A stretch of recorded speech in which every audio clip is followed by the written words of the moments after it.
చూస్ country delight, live better. ఇప్పుడే country delight app ని download చేసుకోండి.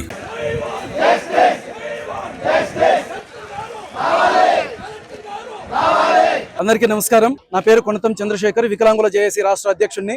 ఈరోజు చిత్తూరు జిల్లా చిత్తూరు కలెక్టర్ కార్యాలయం దగ్గర పీజేఆర్ఎస్ ప్రజా సమస్యల పరిష్కార వేదిక వద్ద ఏదైతే ప్రభుత్వం ప్రతిష్టాత్మకంగా చేపట్టినటువంటి సదరం రీఅసెస్మెంట్ లో భాగంగా వైకల్యం ఉన్నప్పటికీ పూర్తిగా వైకల్యం లేదని చెప్పనేసి గ్రామ సచివాలయాల ద్వారా వారి యొక్క వైకల్య సర్టిఫికెట్ ని పెన్షన్ ని కూడా తొలగించడం అయింది అని చెప్పనేసి ఇచ్చిన నోటీసుల మేరకు ఈ రోజు బాధితులందరూ కూడా కలెక్టర్ గారిని కలవడానికి కలెక్టర్ కార్యాలయం దగ్గర ధర్నా నిర్వహించడం జరిగింది, నిరసన చేయడం జరిగింది.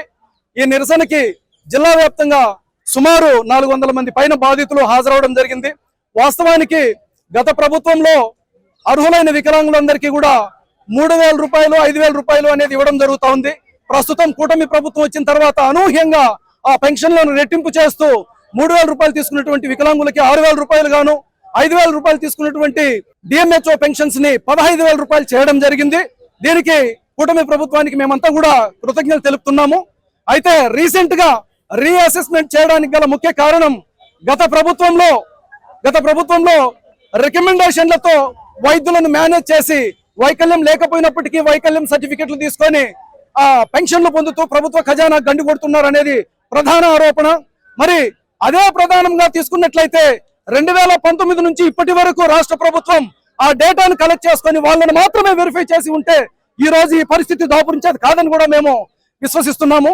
అయితే 2010 నుంచి సదరం స్టార్ట్ అయినప్పుడు 2010లో గౌరవ ముఖ్యమంత్రి చంద్రబాబు నాయుడు గారే ముఖ్యమంత్రిగా ఉన్నారు.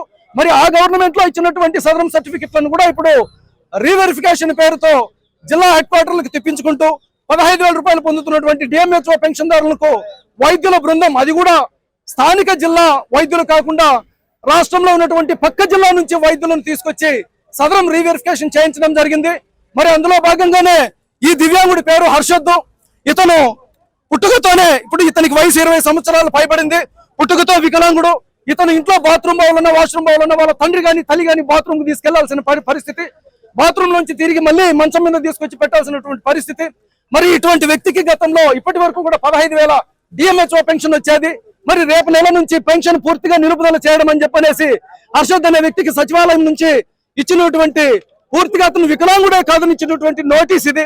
మరి ఇతను వికలాంగుడు కాదు అని ధృవీకరించిన డాక్టర్లు వికలాంగుల, ఇతను నిజమైన వికలాంగుడు అనేది కూడా ప్రభుత్వాన్ని మేము డిమాండ్ చేస్తున్నాము.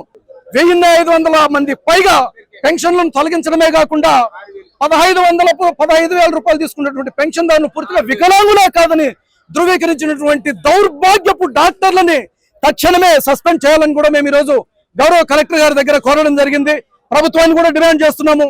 ఇటువంటి డాక్టర్ల చేత వికలాంగుల జీవితాలతో చెలగాటమాడకుండా ఏదైతే డిఎంహెచ్ఓ 15,000 రూపాయలు పెన్షన్ తీసుకుంటున్న వారు అర్హులుగా ఉండి ఇప్పుడు ఈ రోజు అర్హత లేదని చెప్పి ఇలాంటి నోటీసులు ఇచ్చారో వాళ్ళందరినీ తిరిగి వాళ్ళ ఇండ్ల వద్దనే మళ్ళీ వేరే డాక్టర్ల బృందం చేత ధృవీకరించి రేపు నెల, అంటే ఈ రోజు ఆగస్టు సెప్టెంబర్ నెల పెన్షన్ కట్ అవ్వకుండా తిరిగి వారి అర్హతను పరిశీలించి అర్హులైన 2 నెలల పెన్షన్ కూడా వాళ్ళకి ఇవ్వాలని చెప్పనేసి కూడా మేము ప్రభుత్వాన్ని విజ్ఞప్తి చేస్తూ, ఇక మీదట కూడా ఇప్పటికీ కూడా రీఅసెస్మెంట్ అనేది రాష్ట్ర ప్రభుత్వం చేపట్టినటువంటి కార్యక్రమం కొనసాగుతా ఉంది. దయచేసి కలెక్టర్ గారి ద్వారా ఆ వైద్యులకు విన్నవించుకుంటున్నాము. వికలాంగులను క్షుణ్ణంగా పరిశీలించండి, అర్హులను అర్హులుగా గుర్తించండి, అనర్హులను అనర్హులుగానే గుర్తించి నిష్పక్షపాతంగా వైద్య పరీక్షలు నిర్వహించి నిజమైన వికలాంగులకు న్యాయం జరిగేలా చూడాలని చెప్పి ప్రభుత్వానికి విజ్ఞప్తి చేస్తున్నాం.